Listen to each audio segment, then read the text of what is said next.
This is a video response to center-left liberals' post on taxing the rich.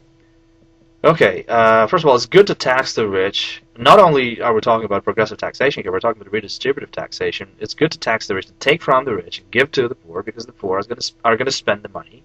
They're more likely to spend than the rich, and that money is going to drive demand for goods and services, and that's going to bring about economic growth, and that's good, right?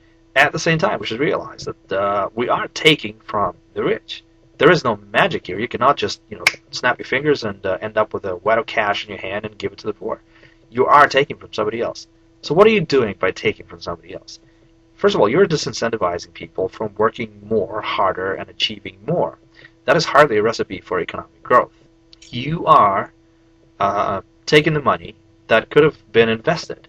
You are cutting off capital flow that could have gone into the economy to drive economic growth. Surprise, surprise. It could have driven the expansion of companies that provide goods and services. Therefore, so you're driving up demand for goods and services by taking the money where it was unlikely to be spent and placing it to where it's likely to be spent. But at the same time, you're actually cutting the supply of goods and services. You're cutting the supply, you're increasing the demand. What's going to result? Higher prices. Higher prices mean that the guy who's making, $30,000 or $40,000 a year, or $25,000 a year, is going to be buying less with his dollars. Therefore, his condition has actually just worsened instead of improved. So you wanted to help him, you're actually hurting him. On top of that, we're not just talking about taxing individuals. I guess we're talking about taxing corporations as well, although that was never stipulated in the video. But let's suppose we are talking about taxing the corporation more as well, to funnel that money into the people in need. If you tax the corporation more, it's going to pass the added cost of doing business downwards to the employees and also to the customers. So it's gonna jack up the prices, and it's going to be paying its employees less. And in some cases, it's going to have to cut some people because it simply can't afford to keep all the employees it has. So that company has just fired this poor guy who was making $30,000 a year in a low-paying job. Now he has no job. If you disincentivize people from working hard by taxing the crap out of them the more they earn, that's not going to create more growth.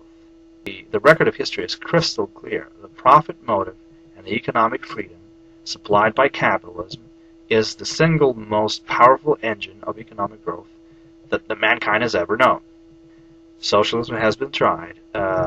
It's never produced prosperity anywhere on the planet, ever.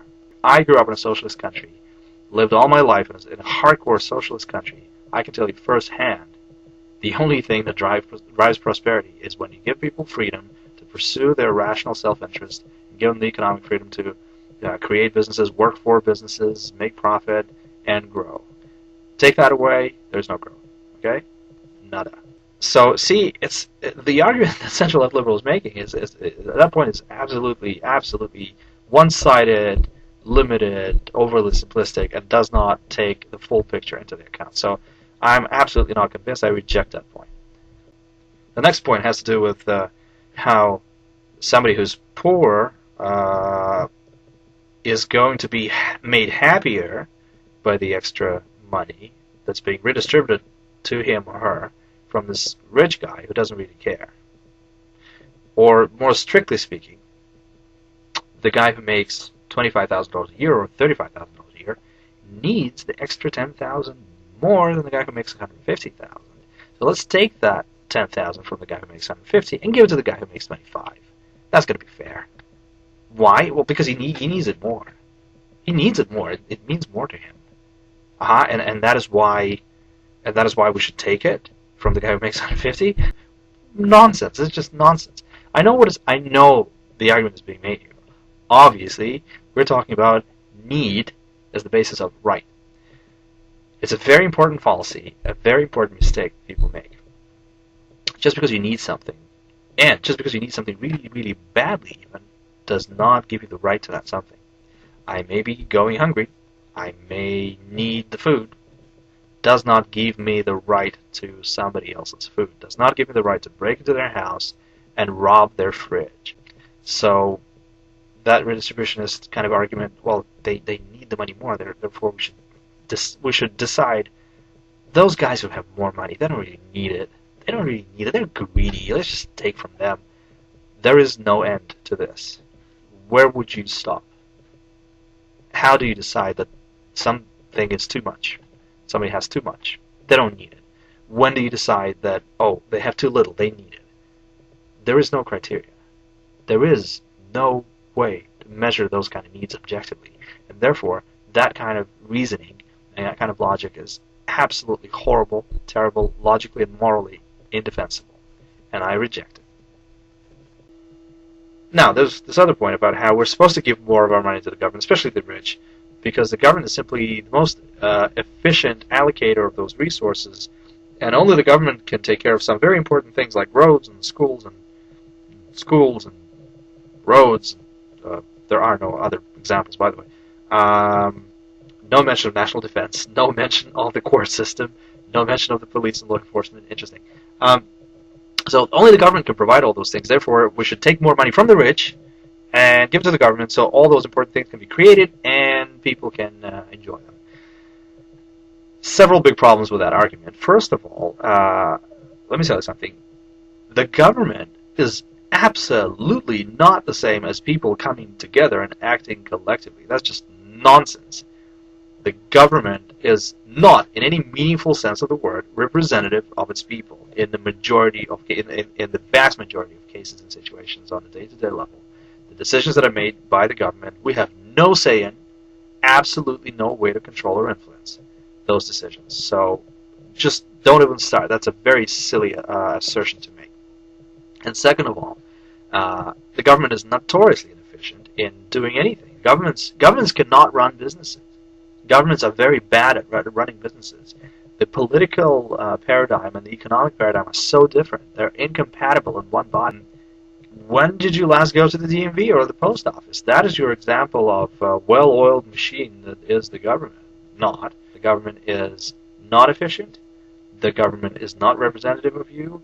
The private sector is more than capable of helping people take care of their needs through their own free will and by exercising their economic freedoms. Leave more money to the people will take care of themselves. The last point I want to make is if you go back to the last 40 seconds or so of the video by Center Left Liberal and listen to what he says. He gives an example of a guy who makes, I don't know, $12 million a year. And it sort of goes like this. Well, if we let him have $200,000 or $300,000 more of that money, we should ask ourselves, is that really the most effective or the most efficient way to use our resources? Now, our resources? Whoa, did I miss something? When did that man's money become your resources? I'm sorry, what right do you have to his money? See, that is the left's whole mindset. Everything is theirs. They don't respect property rights. $12 million, $1 million. Disclaimer: I'm not making $12 million a year. I'm not even making I'm not even making $500,000 a year. I'd love to. I guess I'm not good enough yet. Nobody's prepared to pay me that kind of money for my services. But what makes you think that that money is your resources? What kind of thinking is that? See, I think it's very, very revealing. Very revealing. Where do they stop, ladies and gentlemen? Where do they stop?